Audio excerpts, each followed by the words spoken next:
Welcome back to the workshop, everybody. Walter here. So glad you could be with me today because we're not making any shavings. I have an important topic for you. When we were last together, I was still planing out this workbench slab. And one of the things you need to have when you're planing a large surface is a straight edge. Some form of straight edge. This is 8 foot long. I'm not going out and buying some 8-foot engineer's square to test it. I'll use my eyes, I'll use winding sticks, and I'll use straight edges. If you want to go out and buy a 2-foot or 3-foot, or possibly, if you can afford it, a 4-foot precision metal straight edge,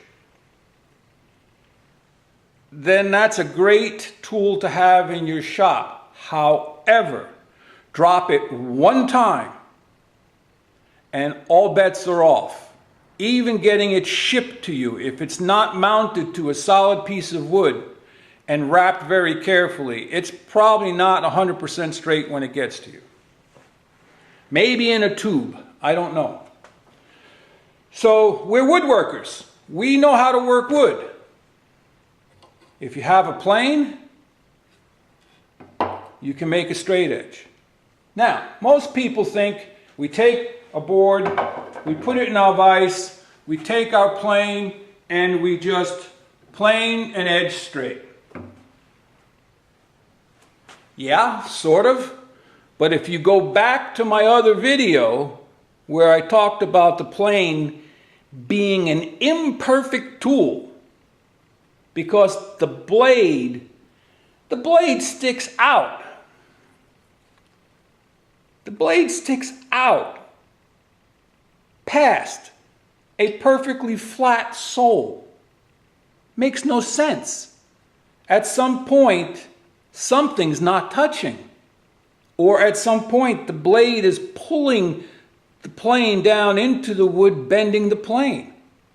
I know, we're talking thousandths of an inch, but it's still an imperfect tool.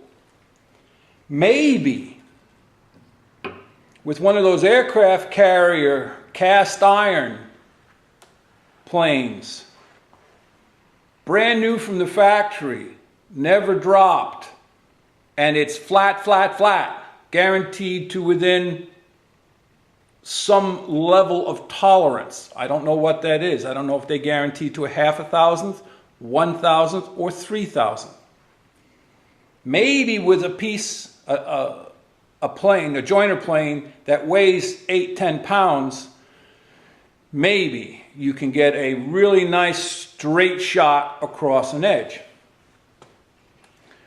But almost always, when you're planing, you will either be high at either end, a little low in the middle, so you sort of have a concave there. We use that to our advantage when we do sprung joints for glue up. Or you can create a banana curve. You can plane away more at either end and have a convex edge. So a plane can not plane straight. I know it's crazy, but that's the way it is. So I make my own straight edges, but when I make them, I don't make one, I make 3, and here's why.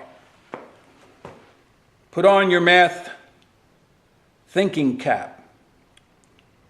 If A is equal to B, and B is equal to C, and C is equal to A, then they're all the same. Got that? Here's how. What I did is I put all 3 of these together in the vise, and I planed the edge. It's easier to do when you have multiples of thin boards to plane them together. So now, board number 1, if this is straight and I test it to board number 2 and I'm not getting any pivoting and there's no light showing through anywhere, okay? Then those both are straight to each other. But one of them or both of them could still be slightly off. So I take it to board number 3. Same thing. If board 1 matches board 3, then those are straight. But just to make sure, I take board 3 to board 2. Bingo. All 3 edges are straight to each other. If I need to make adjustments, either out on one of the horns or in the belly, I set my plane as fine as I can, and I just lightly clean it up so it's not binding and there's no light coming through. But let's say you don't want to go through making 3 and you only want to make 1. You plane it, and here's how to check if your straight edge is straight. You lay it down on a piece of paper. You can do it on a piece of wood too. I have a lot of this newsprint paper around, so I just use that. And using a very finely set pencil, very fine. I mean, the pointier the better. You make a line. You can't see that. Let me push it back a little bit here. I think you can see it now. You make a line at each end and one in the middle. And then you can flip it over in this direction and then line up to those lines and draw another one in the middle. If the 2 middle ones line up, you're good. Now you can also flip it around this way and test it.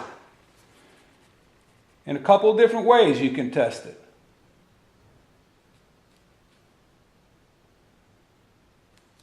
All right? If everything lines up, then you've got straightness between the ends and the middle. You might still have a hollow here and a hollow here, but you're not going to have a bump. And you can even do that with 5 lines. You can do the 5-line test. But that's basically it. I mean, if you take 3 boards of the same width, I took irregular ones because I just had these handy and I didn't need any more straight edges. I wanted to just show this to you. But if you make 3 boards that all have matching edges, then you can take that as your straight edge and then you can decorate this other edge so that you know that that's your straight edge. You can look up online. There's a lot of different people who've made fancy straight edges, but they don't, not too many people talk about the 3-edge method of checking to see if they're straight and true. So there you go. I hope this was helpful, and if you now know how to make a straight edge, you never have to buy another one. If you want a steel one because maybe you have some steel machines that you need to set up and things like that, fine, but you can make any length straight edge you want now. And if it's a one-time use, you do it out of inexpensive wood and then you can toss it. But there you have it. Head out to your shop. Go make some shavings. Walter out.